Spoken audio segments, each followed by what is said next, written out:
Oke, selamat pagi teman-teman semuanya. Selamat berjumpa kembali dengan saya ya. Akan kita bahas lagi terkait tema-tema leadership. Oke, pagi ini saya akan coba membawakan suatu tema terkait leadership. Dalam hal ini terkait alignment ya, alignment antara leader dengan timnya seperti itu. Oke, saya akan coba ketengahkan ya secara jelas, yaitu kurangnya alignment tim ya yang menyebabkan kinerja yang buruk. Lack of team alignment leads to poor performance ya. Oke, kita akan coba lihat beberapa peristiwa-peristiwa yang terakhir-terakhir ini ya, terutama dalam bidang olahraga. Saya coba mengetengahkan suatu perumpamaan terkait suatu kesebelasan olahraga sepak bola dalam hal ini. Tentunya teman-teman sebagai seorang leader yang menggemar sepak bola dalam hal ini ya, Anda tahu technical gegenpressing ya, itu tactical yang berasal dari Jerman yang dipelopori oleh Ralf Rangnick ya, yang dimana sekarang Ralf menangani Manchester United ya. Gegenpressing ini adalah istilah tentang filosofi ya, filosofi permainan sepak bola yang memainkan tekanan tinggi dan kolektif kepada lawan ya. Dalam bahasa Inggrisnya gegenpressing ini berarti counter pressing gitu ya. Istilah gegenpressing berasal dari Jerman ya, sesuai dengan tanah kelahiran ya dari Ralf Rangnick dan Jurgen Klopp ya, pelatih dari Liverpool. Di daratan Inggris ya, gegenpressing atau counter pressing ini sangat berhasil ya, menghasilkan beberapa trofi, khususnya dengan pelatih Jerman dalam hal ini yaitu Jurgen Klopp di Liverpool, dan juga ada juga yaitu pelatih Jerman juga di Chelsea yang cukup berhasil dengan menerapkan gegenpressing atau counter pressing ini ya. Nah, oke, kita kembali ke Manchester United sendiri. Keterkaitan dengan tema yang akan kita bahas yaitu alignment timnya gitu ya. Bagaimana dengan Manchester United terkait gegenpressing atau counter pressing ini? Di mana Manchester United ditukangi oleh Ralf Rangnick sebagai pelopor gegenpressing ya. Oke, seperti kita ketahui bahwa Ralf Rangnick ya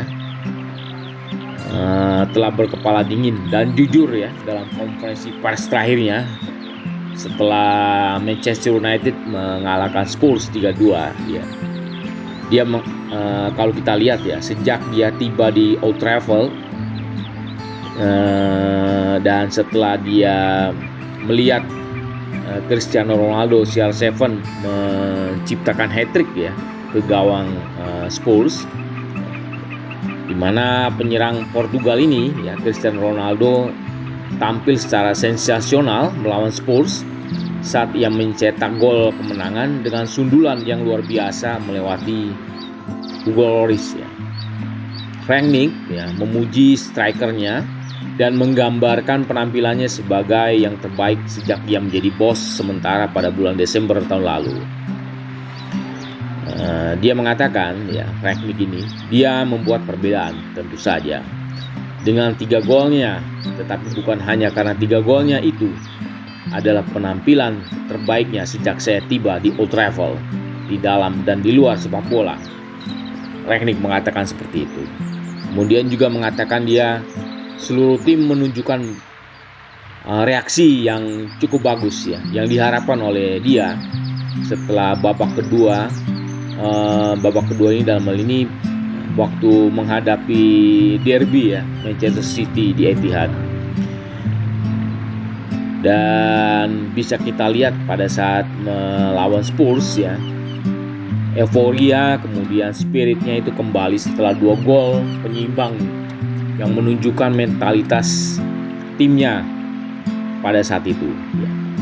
Di mana Ronaldo melewatkan derby Manchesternya, ya, dengan Manchester City dalam hal ini karena cedera, dan meskipun hanya berlatih 2 kali sebelum pertandingan melawan Spurs, ya, sehingga dia menciptakan hat-trick, ya, Rangnick masih memainkannya karena Rangnick yakin bahwa Ronaldo atau CR7 harus main, ya, pada saat menghadapi Spurs, sehingga bisa ke posisi keempat lagi, posisi untuk Liga Champion.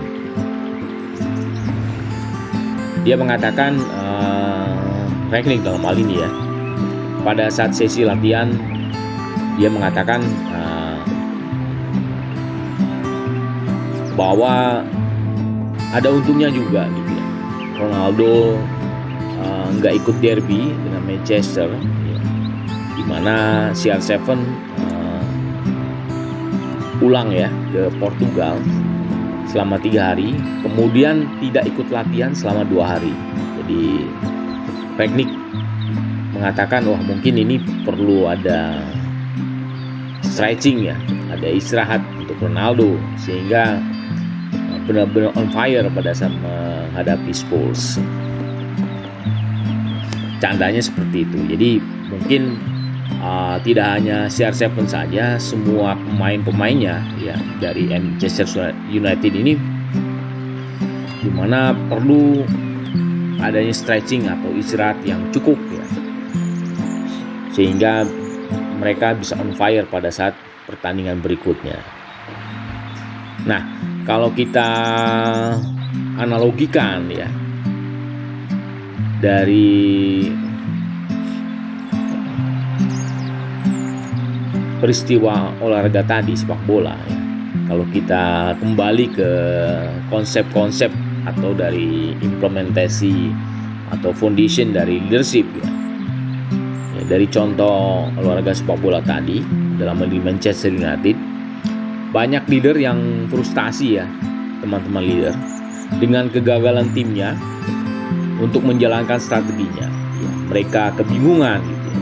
Strategi sudah ada, visionnya sudah ada, prioritas yang harus dilakukan sudah ada, goalsnya jelas, ya, tapi ternyata kok terjadi kegagalan dalam timnya, dan mereka menganggap, ya, mungkin karena kurangnya keterlibatan, ya, atau kontribusi ataupun komitmen dari semuanya.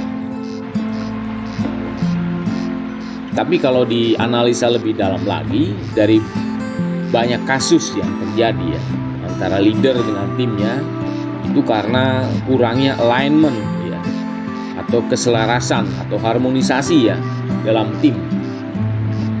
Anggota tim entah tidak jelas, ya, tentang apa yang mereka lakukan dan mengapa mereka melakukannya, ya. Jadi dia mengalami ketidakjelasan, ya, terkait apa sih maunya leader saya, gitu, ya, purpose-nya seperti apa, gitu, ya, prioritasnya apa, ya. Sebagai anggota tim banyak mengalami ketidakjelasan, gitu, ya, apa yang diinginkan oleh leadernya, dan juga mereka tidak memahami mengapa mereka melakukannya, gitu. Mengapa saya harus melakukannya. Kemudian juga kenapa saya harus menyetujuinya, gitu, melakukan itu, gitu, atau kenapa saya harus tidak setuju seperti itu. Nah, ini beberapa pemikiran, ya, yang seharusnya seorang leader memahami, gitu, dalam mindsetnya, ya, karena ini suatu pemikiran yang sangat serius, ya, bagi para leader, ya, karena ini perlu adanya suatu solusi terkait alignment ini, ya, seperti itu. Oke, kita bahas lebih jauh, ya, terkait alignment ini. Ternyata, ya, ada hidden cost, ya, biaya tersembunyi dari kurangnya alignment, gitu, ya.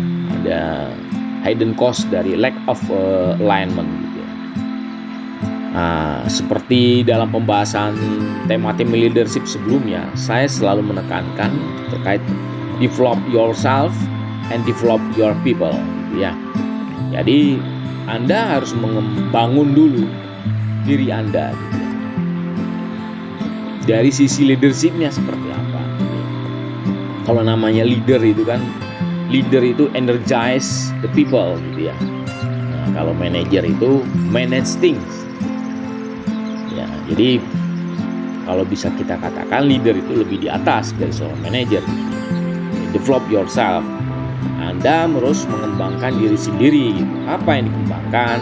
Dari mulai set direction gitu ya, kemudian prioritize the losses to be solved ya, prioritas terhadap losses ya yang harus diperbaiki seperti itu. Dan selanjutnya how to solve the problem, bagaimana menyelesaikan problem-problem yang dihadapi seperti itu ya. Nah, setelah Anda mengembangkan diri sendiri ya, develop yourself gitu, sesegera mungkin gitu ya, tanpa menunggu waktu, Anda harus sebagai leader ya, harus mendevelop people yang Anda pimpin gitu, seperti itu. Tentunya dari developnya yaitu how to set direction, how to prioritize the losses to be solved gitu ya, dan how to solve the problem ya. Dalam suatu organisasi ya, Anda sebagai seorang leader akan menderita sekali gitu ya, ketika tim Anda tidak align ya, tidak selaras dengan Anda. Ketika mereka tidak memiliki pemahaman yang jelas tentang visi organisasi, bagaimana mereka berkontribusi pada visi itu, dan apa yang perlu mereka lakukan untuk mencapainya. Mereka tidak tahu, tidak mempunyai kejelasan seperti itu.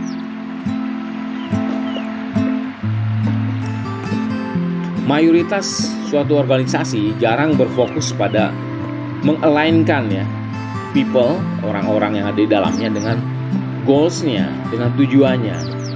Kemudian juga tidak berfokus untuk melainkan people-nya dengan value-nya. Value dari organisasi itu. Value-nya itu apa? Ya dari sisi integritas gitu ya, loyalitas, recognition gitu ya.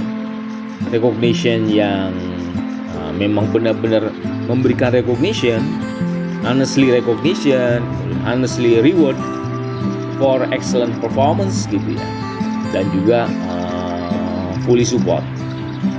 Dan tidak adanya fokus ya terhadap alignment untuk menerapkan ya, visi organisasinya seperti itu. Sebagian besar organisasi ya, kebanyakan tidak sepenuhnya fokus gitu pada goals dan targetnya, atau tidak sepenuhnya fokus ya terhadap goals dan target dari key performance indicator KPI.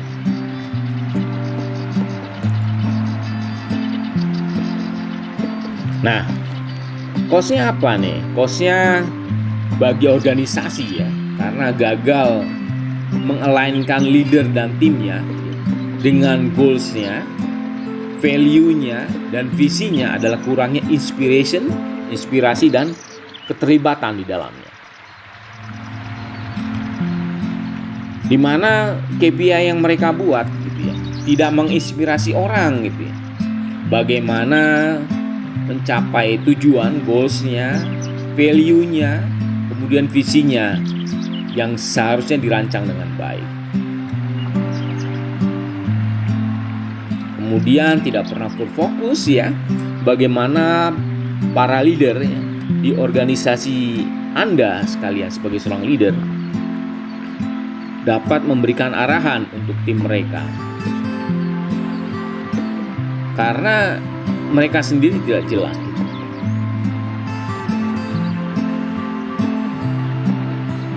Apakah itu juga jelas gitu seperti itu ya. Jadi memang banyak organisasi ya, para leadernya ini tidak memberikan suatu arahan yang jelas terhadap goals-nya, value dan visinya seperti itu.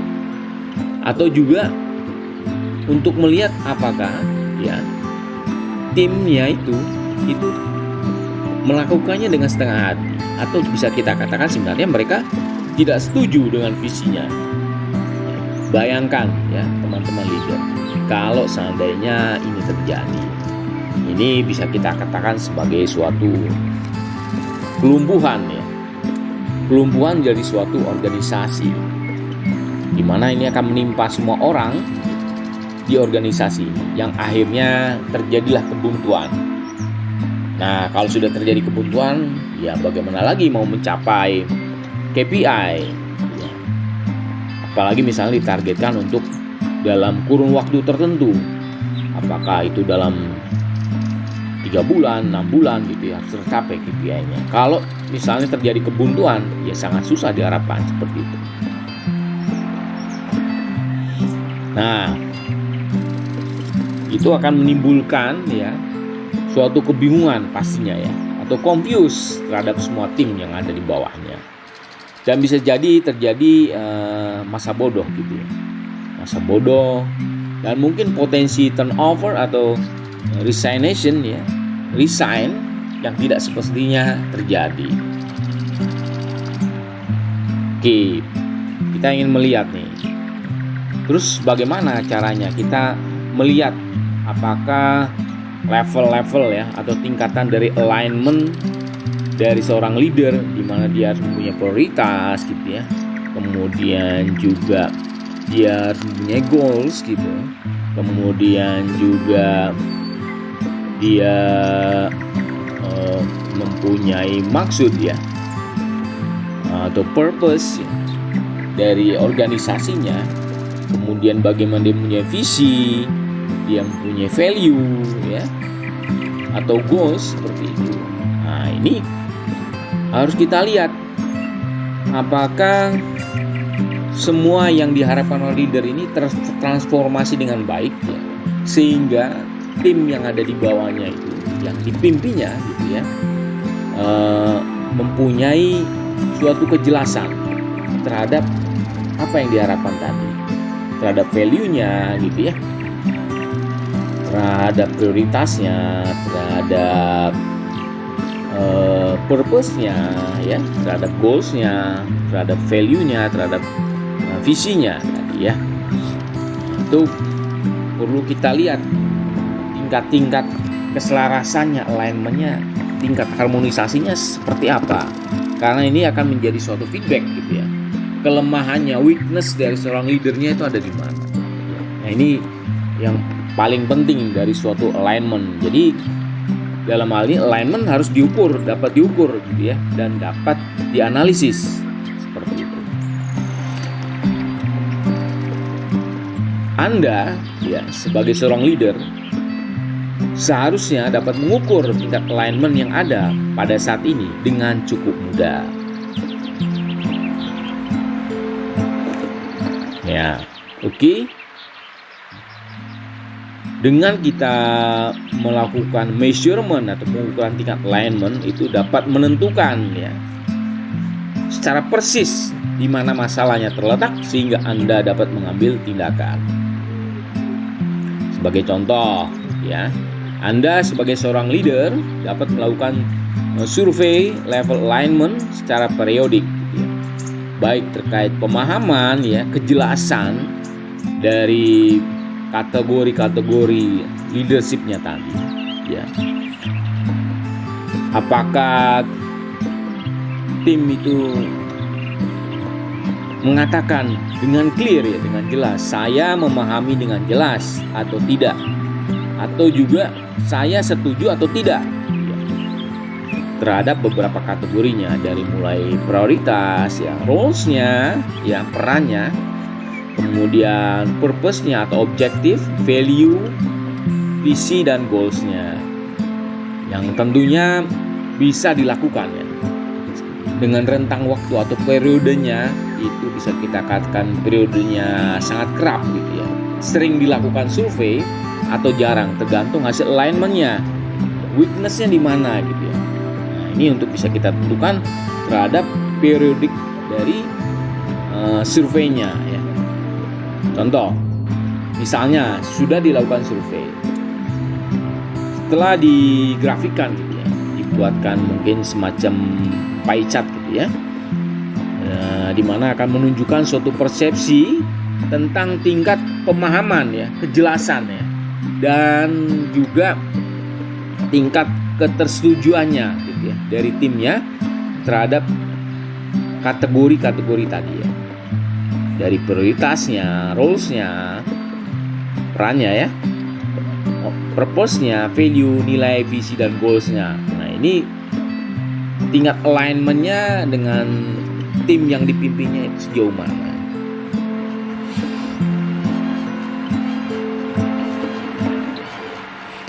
Nah, sekarang setelah kita menggrafikan tingkat alignment tadi, contoh ya. Oke, ada suatu kriteria dulu nih ya. Kriteria pertama, seorang leader yang bagus ya, good leader ya, adalah kejujuran ya, teman-teman leader. Jadi kriteria pertama seorang leader yang baik adalah kejujuran. Misalnya dari hasil grafik tadi menunjukkan bahwa misalnya tim ini tidak sejalan gitu, tidak selaras, tidak align. Dan seorang leader dengan melihat tadi ketidakselarasan tadi tidak bisa melihat sejauh mana sampai adanya measurement alignment tadi. Jadi leader yang mengalami kebuntuan di mana purpose ya, kemudian prioritasnya, visi, goalsnya tidak jalan ya, mengalami kebuntuan, itu dia tidak akan tahu bottlenecknya apa, masalahnya apa gitu, sebelum adanya suatu pengukuran ya, measurement dari suatu alignment yang dilakukan. Nah, pertanyaannya kembali lagi ke masing-masing ya, untuk melihat kenapa sih terjadi kebuntuan gitu ya, kelumpuhan ya, sehingga orang-orang tidak bersemangat gitu. Anda sebagai seorang leader harus introspeksi, berdialog dengan diri sendiri. Apakah Anda seorang leader melakukan survei alignment ini? Ya, bisa kita lakukan misalnya ya di tempat teman-teman leader ini yang terkecil gitu ya. Cara survei alignmentnya sampai di mana gitu ya. Umpama Anda sebagai leader ingin mengembangkan bisnisnya ya, atau katakan untuk mencapai suatu KPI, Key Performance Indicator ya, dalam waktu 3 bulan ke depan ya, targetnya 3 bulan ke depan.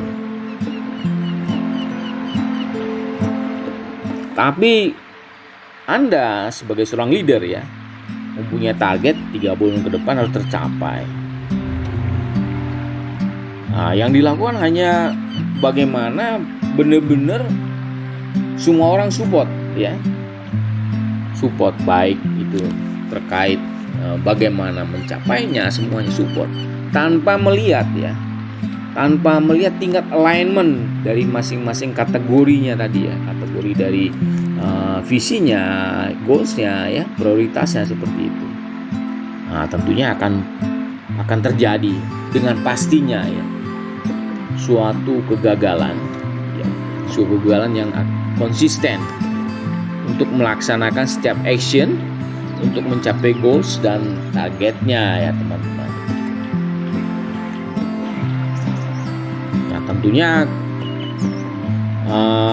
dari hasil survei ini ya, bottlenecknya, masalahnya, problemnya ya terkait kebuntuan tadi itu bisa kita lihat gitu dengan adanya survei tingkat alignment tadi. Tentunya masalahnya akan muncul di mana gitu ya. Nah, kalau hal ini dibiarkan, kesenjangan ini dibiarkan, artinya selalu terjadi perbedaan persepsi antara seorang leader dengan persepsi timnya, ya tentunya ini akan menjadikan suatu pukulan yang telak gitu ya.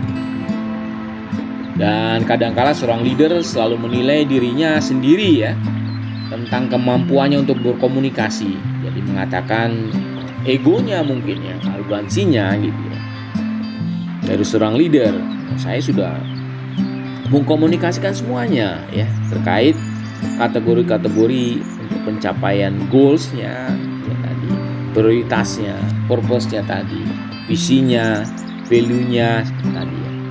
Sudah dikomunikasikan. Dia pikir semuanya sudah dikomunikasikan dan mereka pasti memahami dengan jelas. Kemudian juga tidak ada pertanyaan dari timnya. Oh, berarti itu setuju seperti itu. Nah, ini suatu strategi yang salah, yang kurang tepat. Belum tentu orang yang katakan misalnya tidak bersuara gitu ya, atau tidak mengungkapkan pendapatnya, tidak memberikan feedback, itu mereka itu jelas terhadap goals-goalsnya tadi atau visinya tadi, dan belum tentu mereka setuju dengan apa yang sudah diplanningkan seperti itu. Jadi dengan survei alignment yang teman-teman leader harus lakukan secara periodik, dapat diketahui bahwa nantinya ya dengan melihat survei alignment itu kekurangannya di mana gitu, kekurangannya. Nah, ini informasi-informasi yang memang harus dibutuhkan seorang leader, tujuannya untuk mengambil tindakan agar benar-benar align ya dengan timnya. Oke teman-teman, itu saja pembahasan saya terkait leadership dalam hal ini, yaitu kurangnya alignment ya dengan tim dalam hal ini menyebabkan kinerja yang buruk. Lack of team alignment leads to poor performance. Oke, saya cukupkan sekian. Selalu tetap sehat ya teman-teman, dan sukses selalu. Selamat pagi semuanya.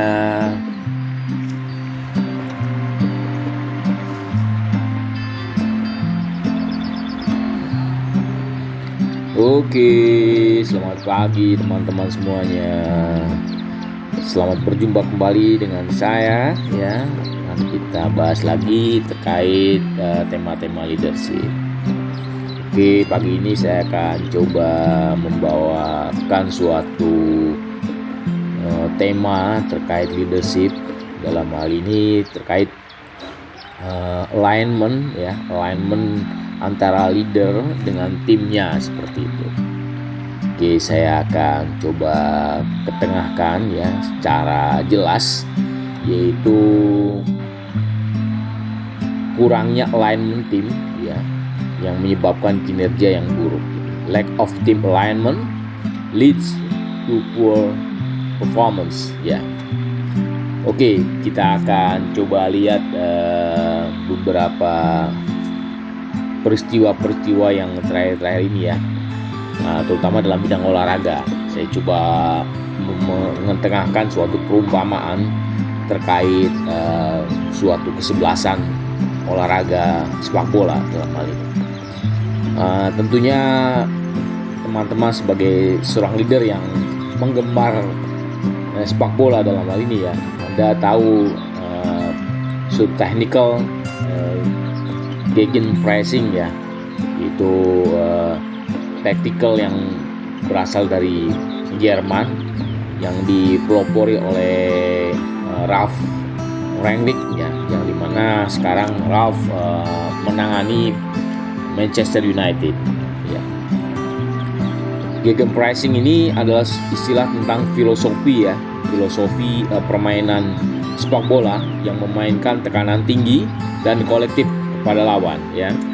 Dalam bahasa Inggrisnya gegen pressing ini berarti counter pressing ya. Istilah gegen pressing berasal dari Jerman ya, sesuai dengan tanah kelahiran ya dari Ralf Rangnick dan Jurgen Klopp ya, pelatih dari Liverpool.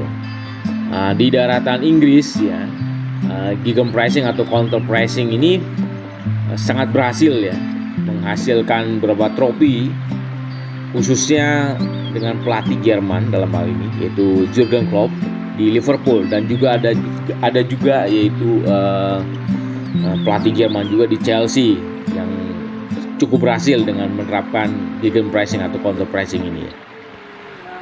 Nah, oke, kita kembali ke Manchester United sendiri. Keterkaitan dengan tema yang akan kita bahas, yaitu alignment timnya gitu ya. Bagaimana dengan Manchester United terkait gegenpressing atau counter pressing ini, di mana Manchester United ditukangi oleh Ralf Rangnick sebagai pelopor gegenpressing ya. Oke, seperti kita ketahui bahwa Ralf Rangnick ya telah berkepala dingin dan jujur ya dalam konferensi pers terakhirnya setelah Manchester United mengalahkan Spurs 3-2 ya. Dia kalau kita lihat ya, sejak dia tiba di Old Trafford dan setelah dia melihat Cristiano Ronaldo CR7 menciptakan hat-trick ya ke gawang Spurs, di mana penyerang Portugal ini ya, Cristiano Ronaldo, tampil secara sensasional melawan Spurs saat ia mencetak gol kemenangan dengan sundulan.